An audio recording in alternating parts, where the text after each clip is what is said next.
وہ ایک جعلی خط میتھیس کی طرف سے لوڈوک کو بھجواتا ہے جس میں اسے مبارزت کی دعوت دی گئی ہوتی ہے۔ وہ یہ خط اپنے ایک نئے زرخرید غلام اتھمور کے ذریعے روانہ کرتا ہے۔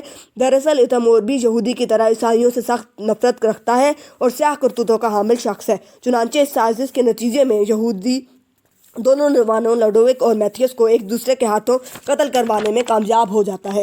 دوسری طرف جب ایبیگیل کو اس تمام صورتحال کا پتہ چلتا ہے تو اسے شدید غم ہوتا ہے، خصوصاً جب اسے پتہ چلتا ہے کہ اس ساری سازش کے نتیجے میں پیچھے کھڑا شخص اس کا باپ ہے۔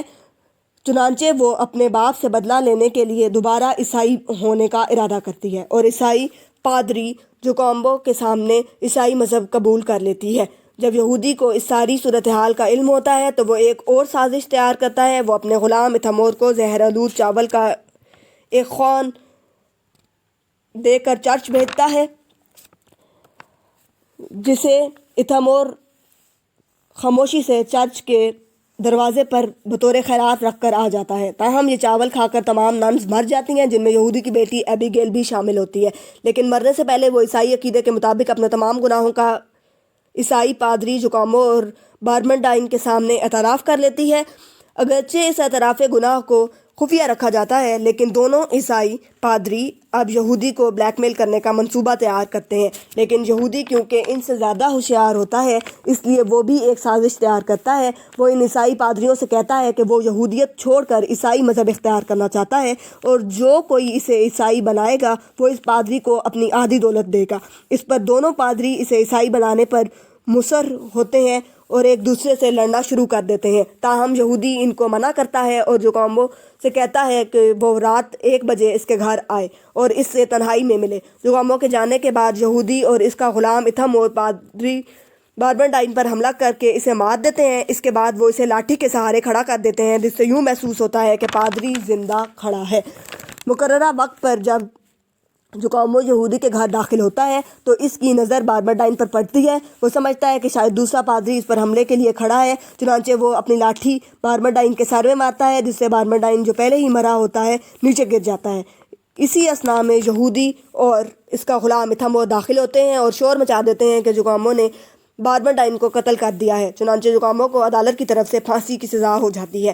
اس دوران اتھمور ایک طوائف بیلامیرا کے حسن کا اسیر ہو جاتا ہے۔ بیلامیرا ایک لالچی عورت ہے جو اتھمور کو کہتی ہے کہ اگر اسے یہودی کا کوئی راز معلوم ہے تو وہ بلیک میل کر کے اس سے رقم کا مطالبہ کرے۔ چنانچہ اتھمور ایک خط بیلامیزا کے نوکر پیلابیزا کے ذریعے بھیجتا ہے اور یہودی سے رقم کا مطالبہ کرتا ہے۔ اس طرح وہ بار بار پیسوں کا مطالبہ کرتا ہے اور یہودی کو بلیک میل کرتا رہتا ہے۔ آخر تنگ آ کر یہودی ایک فرانسیسی گلوکار کا روپ دھار کر اتھمور اور بیلامیرا کے پاس پہنچ جاتا ہے۔ وہ ان کے لیے بانسری بجاتا ہے اور انہیں پھولوں کے ایک گلدستے کا تحفہ پیش کرتا ہے۔ دراصل ان پھولوں میں اس نے سلو پوائزن چھڑکا ہوتا ہے اور پھر بہانے سے غائب ہو جاتا ہے۔ کچھ ہی دیر بعد بیلامیرا مالٹا کے گورنر فرنیز کے پاس پہنچ جاتی ہے اور اسے یہودی کے تمام جرائم کے متعلق بتاتی ہے۔ یہودی کا غلام اتھمور بھی اپنے تمام جرائم کا اعتراف کر لیتا ہے۔ تاہم کچھ دیر بعد خبر آتی ہے کہ اتھمور، بیلامیرا اور پیلابیزا کی زہر سے زہریلے پھول تھوکنے سے موت ہو گئی ہے۔ گورنر فرنیز اس پر یہودی باراباس کی گرفتاری کا حکم دیتا ہے، تاہم یہودی انتہائی چالاکی سے موت کا بہانہ کر کے یوں اس کی لاش فصل سے نیچے پھینک دی جاتی ہے۔ اس ساری کہانی کے ساتھ ساتھ ایک پلاٹ مالٹا کے سیاسی حالات کے متعلق بھی چل رہا ہوتا ہے۔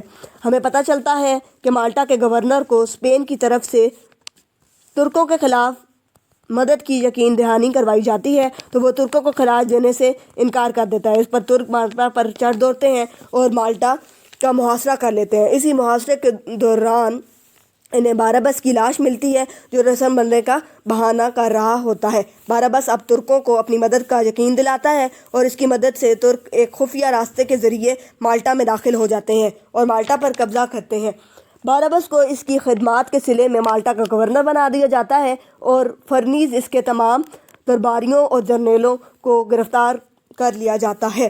اب باراباس ایک اور چال چلتا ہے۔ وہ فرنیز کو قید سے نکلواتا ہے اور اس کے سامنے تجویز رکھتا ہے کہ وہ تمام ترک فوجیوں کو مروا دے گا اگر اسے ایک کثیر مقدار میں دولت دے دی جائے۔ فرنیز اس کی تجویز قبول کر لیتا ہے۔ اپنے پلان کو عملی منصوبہ بنانے کے لیے باربس ایک دعوت کا اہتمام کرتا ہے جس میں ترک جنرل کیلیمیت اور دوسرے ترک فوجیوں کو دعوت دیتا ہے۔ دراصل وہ دعوت کا اہتمام ایک گہری کھائی کے اوپر کرتا ہے اور فرنیز کو کہتا ہے کہ جیسے ہی بگل بجے وہ اس رسی کو کاٹ دے تاکہ کھائی کے اوپر جمائے گئے تختے ہٹ جائے۔